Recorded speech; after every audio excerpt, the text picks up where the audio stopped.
మరో 4 రోజుల్లో అమెరికా అధ్యక్షుడిగా పదవీకాలం ముగుస్తుండటంతో జో బైడెన్ కీలక నిర్ణయం తీసుకున్నారు. 3 భారతీయ అణు సంస్థలపై ఉన్న ఆంక్షలను ఎత్తివేస్తున్నట్లు బైడెన్ ప్రభుత్వం ప్రకటించింది. భారత్కు చెందిన Indian rare earths, Indira Gandhi atomic research centre IGCAR, బాబా అటామిక్ రీసెర్చ్ బీఏఆర్సీ సంస్థలపై దీర్ఘకాలంగా ఉన్న ఆంక్షలను ఎత్తివేస్తున్నట్లు US bureau of industry and security BIS తెలిపింది. ప్రచ్ఛన్న యుద్ధ కాలంలో అమెరికా ఈ ఆంక్షలు విధించింది. ఈ 3 భారతీయ సంస్థలను తమ ఎంటిటీ లిస్ట్ నుంచి తొలగిస్తున్నట్లు బీఐఎస్ వెల్లడించింది.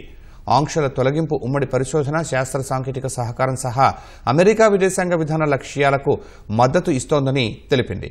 కొన్నేళ్లుగా ఇరు దేశాల మధ్య ద్వైపాక్షిక సంబంధాల్లో ఎంతో పురోగతి వచ్చిందని పేర్కొంది.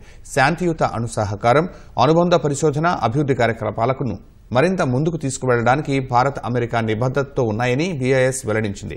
అదే సమయంలో తమ విదేశాంగ విధాన ప్రయోజనాలకు విరుద్ధమైన కార్యకలాపాలు చేస్తున్నందుకు చైనాకు చెందిన 11 సంస్థలను తమ ఎంటిటీ జాబితాలో బీఐఎస్ చేర్చింది.